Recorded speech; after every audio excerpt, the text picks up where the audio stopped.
Selamat pagi Bapak Ibu, Saudara sekalian yang dikasihi Tuhan.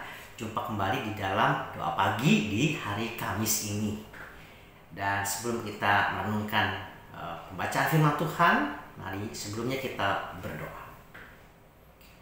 Kami bersyukur Tuhan di pagi hari ini, Tuhan ya yang membangunkan kami dan kami masih diberikan kekuatan dan kesehatan dari Tuhan. Oleh karena itu, bacaan firman Tuhan kiranya memberikan kami sebuah hikmat ketika kami dalam memandang kehidupan yang Tuhan berikan kepada kami. Dalam Kristus kami berdoa. Amin. Di pagi hari ini kita akan melihat pembacaan dari Kisah Para Rasul pasal 8 ayat 1b sampai dengan ayat yang ke-8.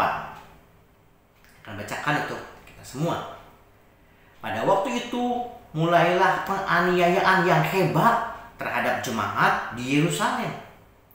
Mereka semua kecuali rasul-rasul tersebar ke seluruh daerah Yudea dan Samaria. Orang-orang saleh menguburkan mayat Stefanus serta meratapinya dengan sangat. Tetapi Saulus berusaha membinasakan jemaat itu dan ia memasuki rumah demi rumah dan menyeret laki-laki dan perempuan keluar dan menyerahkan mereka untuk dimasukkan ke dalam penjara. Mereka yang tersebar itu menjelajah seluruh negeri itu sambil memberitakan Injil. Dan Filipus pergi ke suatu kota di Samaria dan memberitakan Mesias kepada orang-orang di situ. Ketika orang-orang banyak itu mendengar pemberitaan Filipus dan melihat tanda-tanda yang diadakannya, mereka semua dengan bulat hati menerima apa yang diberitakannya itu. Sebab dari banyak orang yang kerasukan roh jahat, keluarlah roh-roh itu sambil berseru dengan suara keras. Dan banyak juga orang yang lumpuh dan orang yang timpang yang disembuhkan. Maka sangatlah besar sukacita dalam kota itu. Bapak Ibu yang dikasihi Tuhan, di dalam doa pagi hari ini kita akan merenungkan sebuah tema, yaitu hikmat di balik kekacauan. Setiap orang tentu ingin di dalam keseharian dan hidupnya berjalan dengan aman, lancar, nyaman, dan ketika ada punya rencana atau planning berjalan dengan lancar sesuai dengan harapan.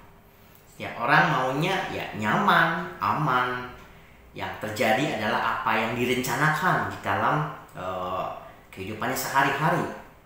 Tetapi pada kenyataannya dapat terjadi apa yang kita rencanakan dapat tidak sesuai dengan apa yang sudah kita harapkan rencanakan.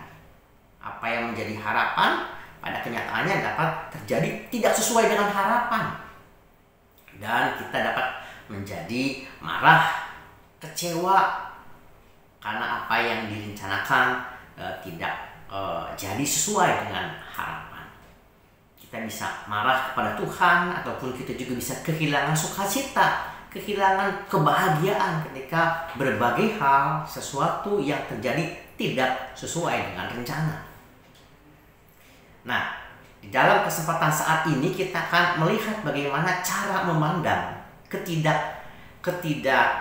ketidakselarasan dalam hidup, ataupun juga dapat dikatakan ketika segala sesuatu itu tidak berjalan dengan rencana, ataupun juga berbagai kekacauan yang terjadi dalam hidup dapat dipandang secara berbeda, dipandang sebagai cara Tuhan bekerja, dan kita dapat melihat hikmat Tuhan di balik kekacauan yang terjadi. Di dalam Kisah Para Rasul pasal 8 ini tentu dikisahkan ketika jemaat mula-mula, dan kemudian juga ada Stefanus yang memberitakan Injil, dan kemudian di sini dikatakan Saulus begitu ingin menindas, menganiaya orang-orang yang percaya kepada Yesus. Yang di dalam tentu masih di dalam kisah seputar Pentakosta, orang-orang sehati berkumpul di kota Yerusalem dan kemudian menjadi sebuah gereja atau jemaat yang guyup, yang solid. Tetapi ketika ada penganiayaan yang terjadi kepada jemaat di Yerusalem, Saulus yang menjadi motor untuk menganiaya orang yang percaya kepada Kristus, maka terjadilah kemudian orang-orang yang percaya kepada Kristus termasuk para murid itu kemudian menyebar ke berbagai daerah. Karena ada penganiayaan, maka para murid itu kemudian menyebar, ya. Ada yang ke wilayah Yudea, wilayah Samaria, dan ke wilayah yang lainnya. Di sini dikatakan kisahkan mengenai Filipus di Samaria. Namun yang kita lihat adalah ketika ada penganiayaan yang terjadi, orang yang percaya kepada Kristus bukannya menjadi mati semangatnya, tetapi ketika makin ditindas, maka semangat untuk mengabarkan Injil itu kemudian semakin meluas. Gereja juga pada waktu itu ketika gereja ditindas, maka kemudian kehidupan spiritualnya kemudian menjadi berkembang. Nah, kalau misalkan tentu orang yang percaya mengharapkan bisa bersekutu, sehati, berkumpul, dan setiap orang yang percaya pada waktu itu punya sebuah harapan dan rencana kita bersehati, berkumpul. Tetapi ketika adanya tantangan, adanya kekacauan, adanya keributan, adanya penganiayaan membuat mereka menjadi menyebar. Banyak hal yang kacau terjadi, pembunuhan, pemenjaraan, penganiayaan. Itu yang membuat mereka menjadi menyebar. Inilah yang kemudian disebut sebagai hikmat di balik kekacauan. Kita mungkin pernah mendengar istilah blessing in disguise, ya. Ada hal yang baik di balik hal yang tidak baik. Tetapi ungkapan blessing in disguise itu dapat dipandang ada sesuatu yang baiknya buat saya meskipun di balik sesuatu yang tidak baik yang terjadi. Ketika di balik sesuatu yang tidak baik terjadi, masih ada sisi baiknya buat saya. Nah, pada kesempatan kali ini kita mau melihat lebih luas lagi. Tidak semata soal apa yang baik buat saya, tetapi lebih kepada apa yang baik menurut Tuhan ketika kekacauan itu terjadi, Tuhan izinkan terjadi dalam kehidupan orang percaya. Jadi kalau ada hal yang kacau, orang dapat berkata kekacauan dalam perencanaan, ya, orang dapat berkata apa sisi baiknya buat saya. Kali ini kita mau melihat lebih luas, bukan semata apa baiknya buat saya, tapi apa yang baik menurut Tuhan dalam rancangan hidupku dan untuk kemuliaan Tuhan bagi orang-orang yang percaya kepada Kristus.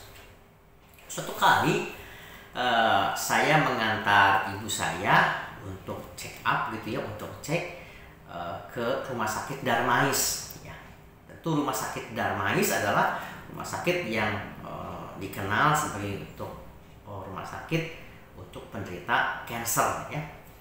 Nah, kedatangan kami saja ke rumah sakit Darmais tentu itu bukan sebuah rencana, bukan sebuah planning, tapi itu sebuah keadaan yang harus kami tempuh dan kami harus datang ke rumah sakit Darmais itu. Saya mengantar mama dengan antrian yang panjang, harus datang pagi, antriannya panjang.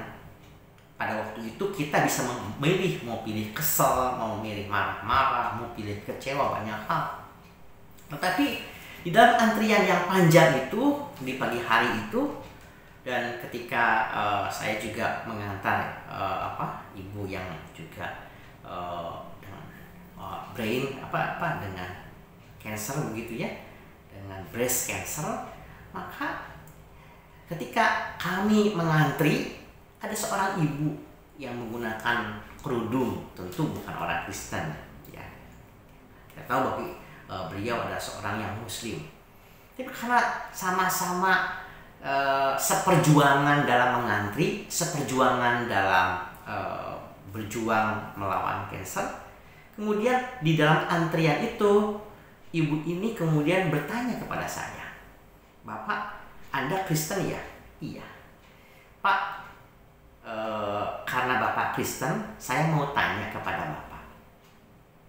"Boleh nggak?" "Oh, tentu boleh, silakan." "Pak, kenapa Yesus disebut sebagai anak domba yang dikurbankan? Apa sih maksudnya itu?"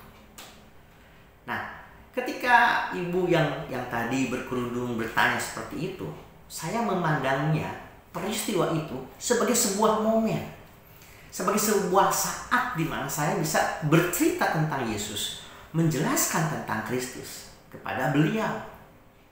Sehingga peristiwa perjumpaan di rumah sakit Darmais, sebuah keadaan yang di luar rencana, sebuah keadaan yang penuh dengan kekacauan, tapi dapat ada hikmat di balik kekacauan tersebut. Apa? Yaitu bisa bercerita tentang Yesus, memberitakan Injil, memperkenalkan Kristus kepada orang lain. Kalau kita hanya sebatas melihat apa baiknya buat saya, apa untungnya buat saya, what is the blessing in disguise, mungkin tidak ada. Karena kita seringkali membatasi hanya melihat apa sisi baiknya buat saya.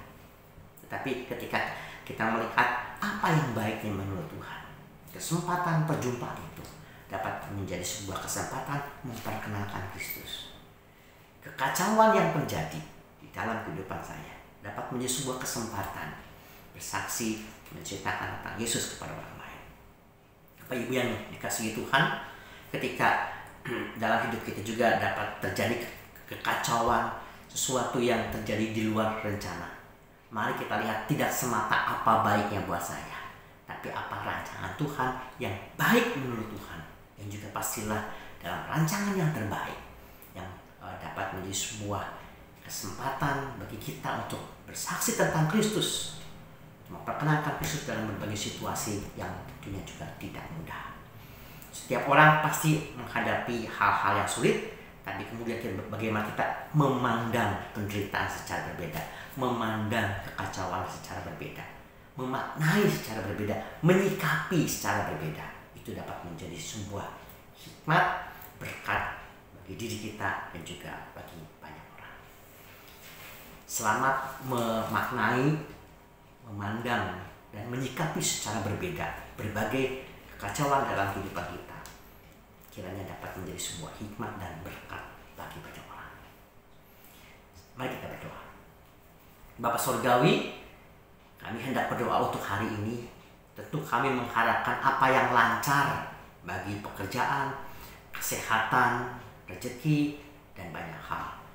Namun jika hari ini Tuhan izinkan berbagai sesuatu terjadi di luar rencana atau bahkan kekacauan sekalipun, mampukan kami melihat dari sudut pandang Tuhan, sehingga kami dapat semakin menghayati apa rancangan Tuhan yang akan terjadi pada kami hari ini, dan kami boleh tetap semakin kuat di dalam Tuhan dan dapat menjadi berkat. Dalam Kristus kami berdoa. Amin. Tuhan berkati kita semua. Jumpa lagi. Bagi Bapak Ibu yang memiliki pergumulan khusus dan ingin didoakan, bisa menghubungi rekan-rekan pendeta di nomor berikut.